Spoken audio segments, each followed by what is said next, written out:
Welcome back to TIME100 Talks. All show long, we'll be in conversation with individuals who have been featured on Time's list of the world's most influential people. Our next guest was on last year's list and is joining us from London, England, Emilia Clarke. She'll be interviewed by Time's Raisa Bruner. Hi, I'm Raisa Bruner, and I'm joined today by actor Emilia Clarke, who was also a 2019 Time 100 honoree. Welcome to Talks. Hi, thank you so much for having me. I must admit, when you guys gave me that incredible honour, I was completely flabbergasted and felt when I was at the ceremony, I was like, I'm in the wrong room. I snuck in somehow. So thank you so much. Oh, that's so amazing to hear. And it's wonderful to be able to have this conversation with you as part of our week of celebrating the new list and everyone who's joined the community. So as we mentioned, you joined Time 100 last year, and I was rereading the tribute that Emma Thompson wrote for you for the magazine. And in it, she has this line. She said, "You have the courage of a small lion, the stamina of a Welsh pit pony, and the soul of a clown." So it's been over a year since she wrote that. Life has changed in so many ways. But I have to ask, how have those qualities, stamina, humor, helped you get through the past year and change? Yeah, well, I must say that the stamina and the courage have been fighting strong. The clown has been dormant. I can't tell a lie. The clown took some time out for a minute, and then I've been reading all these brilliant articles of all these wonderful people who were trying to make humour in lockdown and silly faces on fruit and kind of all that kind of stuff. And myself and my small dog Ted have been trying to bring the humour, but largely speaking, it's just been a lot of stamina, a lot of courage, which I feel like is probably a temperature of the globe right now, is everyone's doing that. I think we could probably all do with just a slice of some clowning. Yeah, seriously. Yeah. So you have also been through some incredibly difficult health challenges over the past decade, starting in, I think it's 2011, when you had a series of brain aneurysms. And then you launched the organization Same You, which helps sufferers of brain injury in their recovery. So how did your experience shape the work that you're doing now to help other people with similar struggles? Right. Well, I mean, essentially what I found through my experiences with brain injury was that if you're lucky enough to survive the life-saving surgery, which obviously I was both times, if you're lucky enough to have that, the thing that doesn't get spoken about and the thing that gets ignored most is the recovery afterwards. So that's what SameU's core founding principle is. It's for brain injury recovery, because it's there where people get lost, and it's there where you're actually embarking on the hardest part of your journey, and at the point when you feel the most physically and emotionally not able to deal with it. So Same You, that's what our principle is, and that's what our guiding light is. And so we've been doing some really interesting work during COVID, during the lockdown, because what we knew to be the case was that because of all of the incoming patients who have COVID needing all the attention of our incredible medical services, people with brain injuries were leaving hospital earlier than they would have done in a normal environment, and so therefore their recovery needed to begin earlier. With fewer people, with a global pandemic, my heart was bleeding for all the people who didn't get what I was able to get.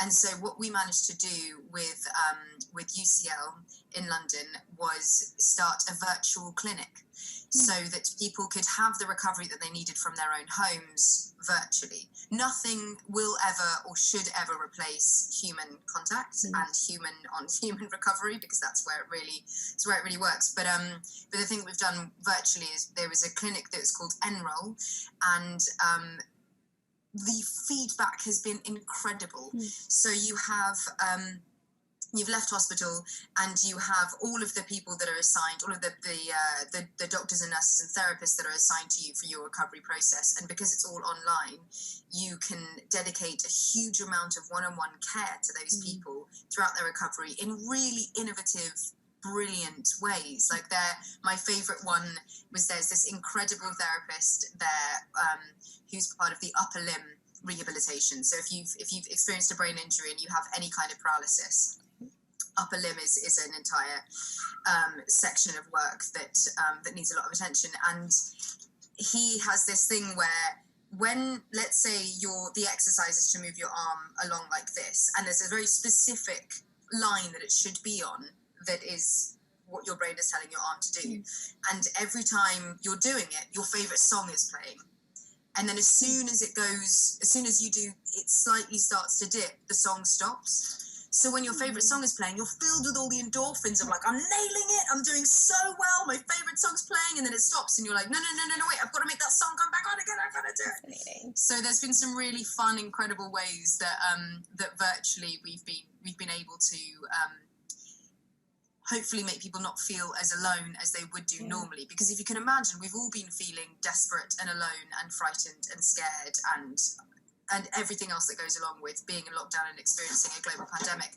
But having a brain injury, you already feel those things. Put a global pandemic on top of that, and that's compounded to such an extent. So we put a lot of time, energy, and care into creating that, and we're now just trying to see ways that we can actually make that carry on as a kind of, because rehabilitation is incredibly unavailable everywhere. It is, recovery is something that is such a white space. People aren't aware of it, and the bulk of living with a brain injury is understanding and dealing with your own recovery.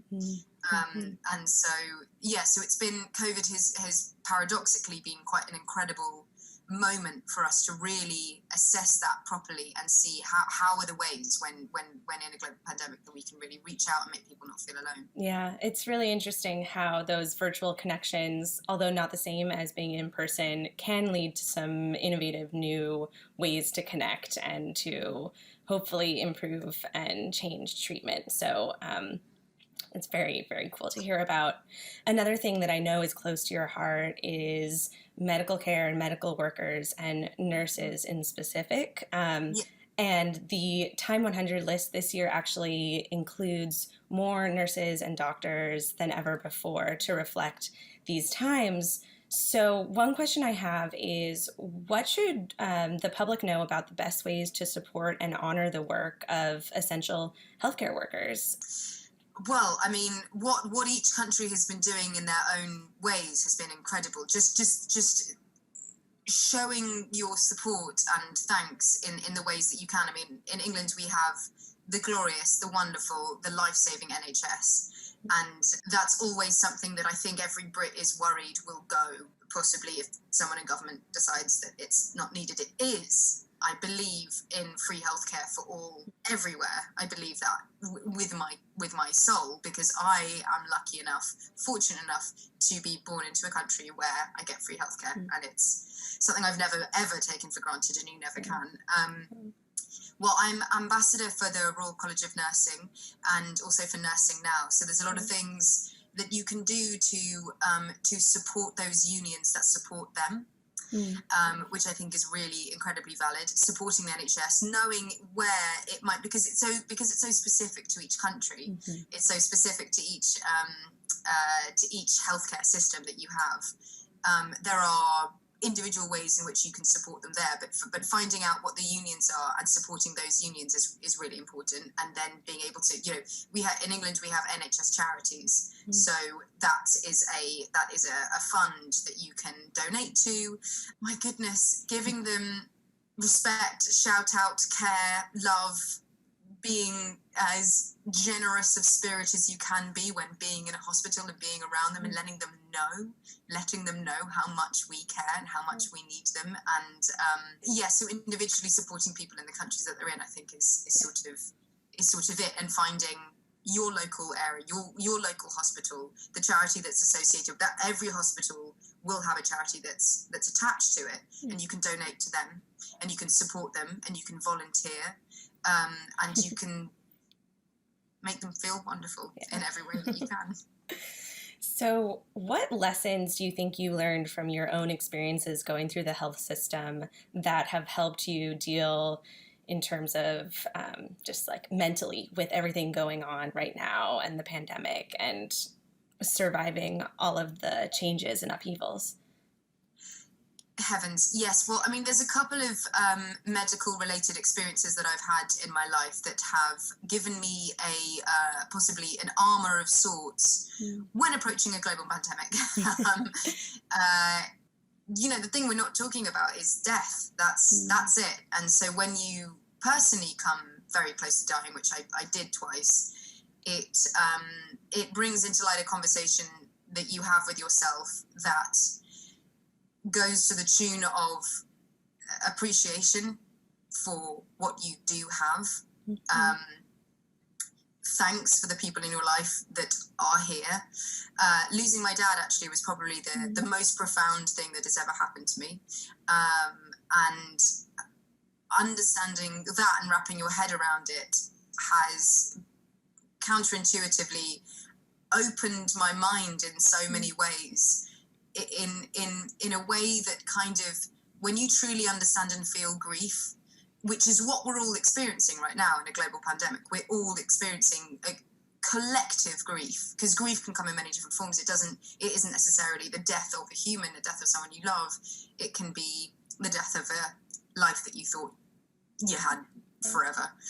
And I think that understanding that grief just inherently makes you empathetic to others. When you truly feel something, I hate to use the word, but suffering on some level, and it's different for everyone, and my suffering is nothing compared to the vast majority of the world, but for me at that time, losing the person that was most important to me in the world, you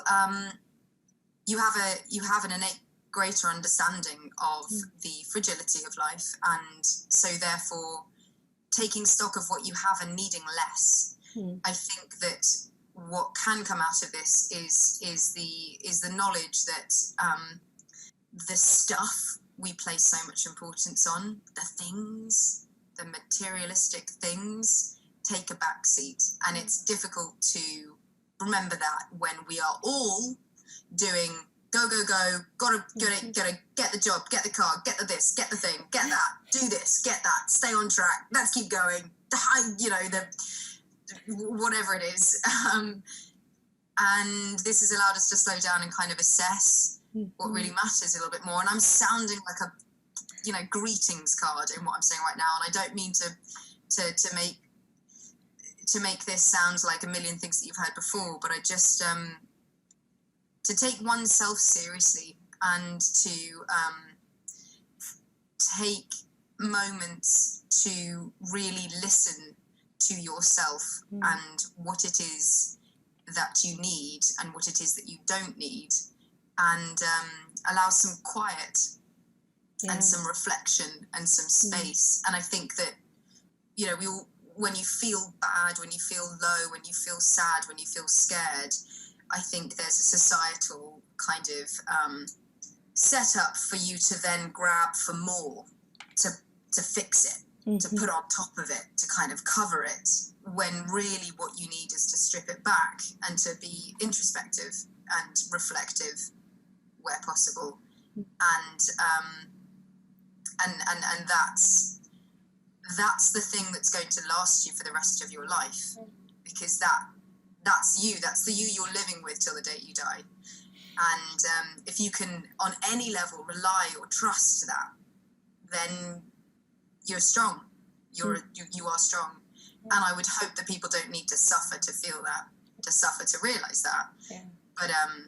But it's definitely, through all my experiences, that's the biggest takeaway that I've learned is it's just this. Yeah. That's what you have. So you kind of need to like it. Yeah. You kind of need to be okay with it a little bit, just sort of not mind it as much. And then you'll seek less, I think. That's a lot to take in.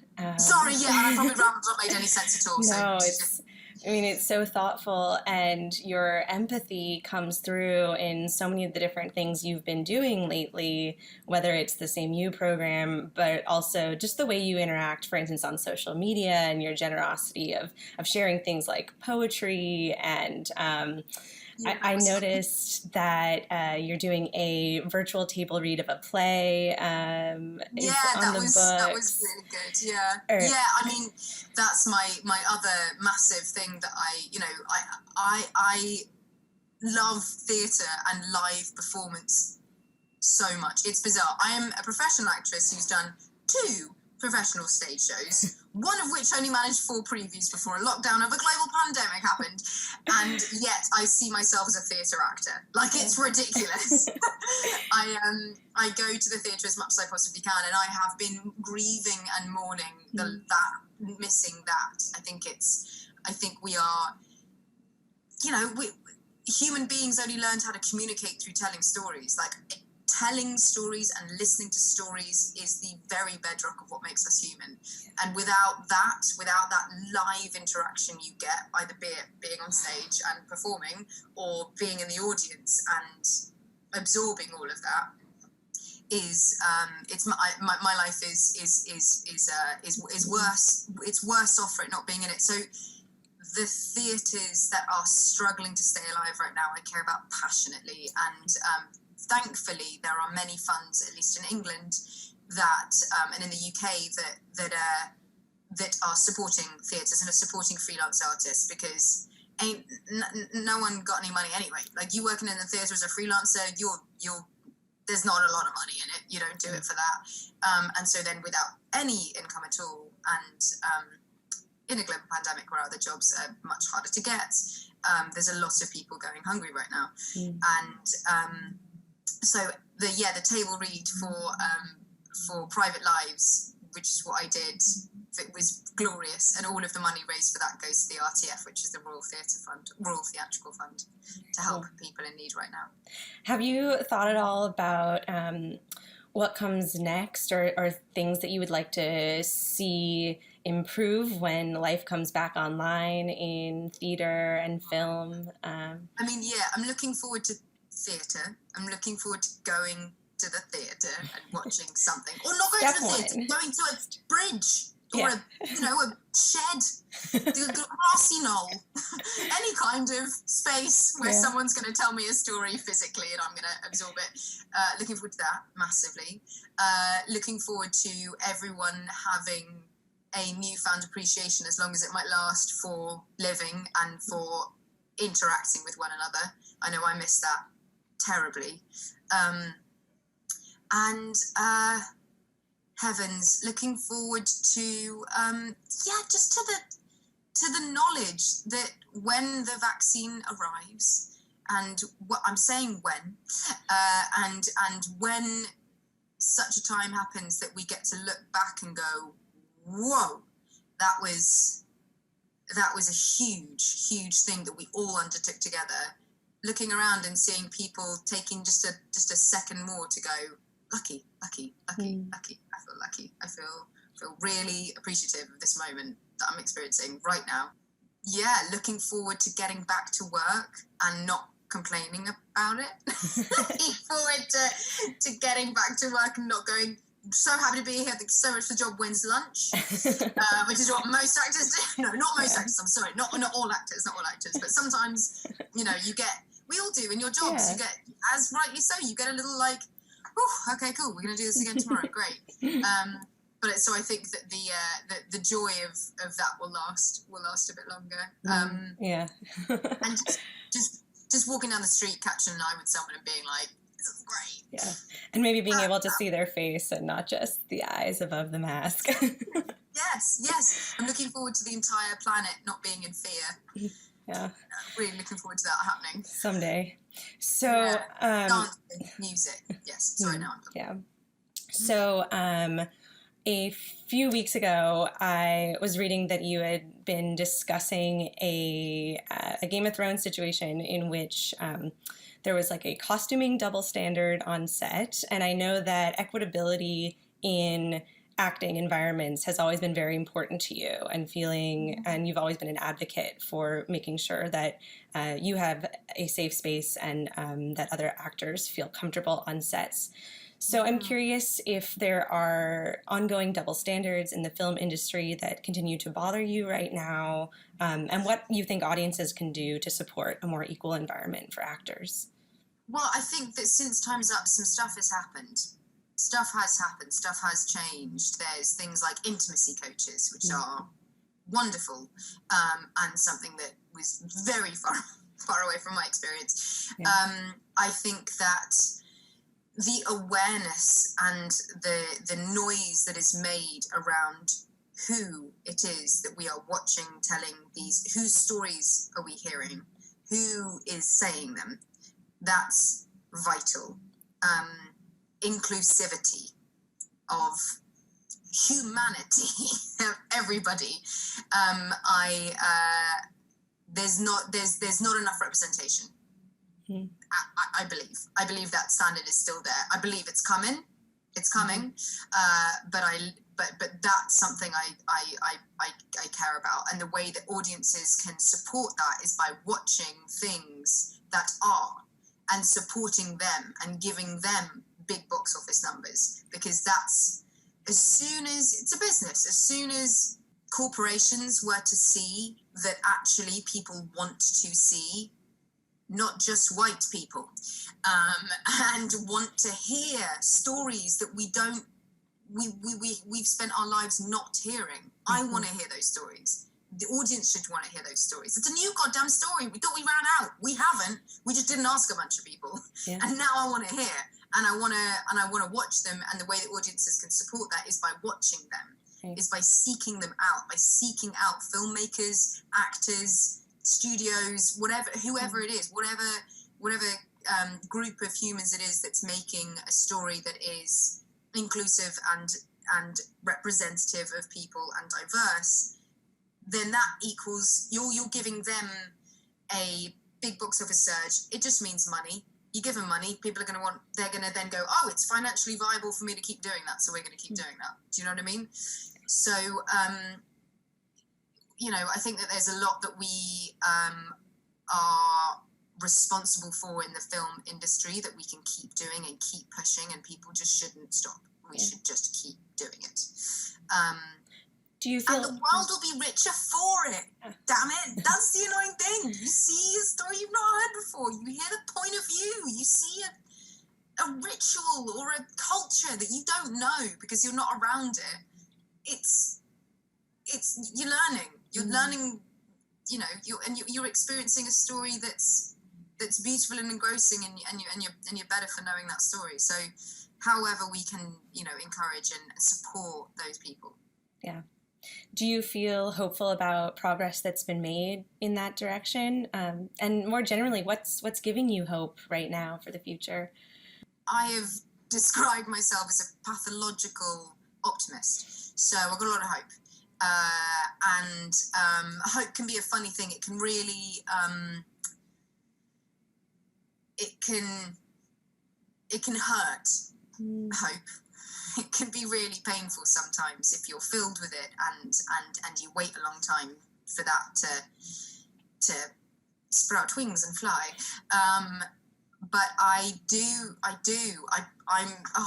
just keep saying the cheesiest things, but I believe in humanity. I believe in us. I believe in us as a global humanity. I think that it's chilling that it takes a global pandemic to make a bunch of us stop and assess and see what we have. But I'm hopeful that our healthcare workers and our frontline workers are going to be supported forever. I'm hopeful that in the wake of Black Lives Matter and everything that's happened around that we will continue to encourage, support, and see stories from everyone. And I'm hopeful that when we're not fighting a virus that doesn't care where you come from or how much money you have, that when we're not fighting that we get to go, oh, we're all on the same side. I got it. let's make sure the Earth doesn't explode. So let's do. I mean, there's a lot of big things that we need to really be paying attention to. But I'm hopeful that the small things, you know, that we're creating a generation and generations to come that are gonna be the you know, the flowering of that hope, that they're gonna hopefully help us. Yeah. Emilia, thank you so much for that positivity, that optimism is so important right now. And thank you for joining us today for TIME100 Talks. And I hope you have a great week. Thank you so much. Thank you for having me.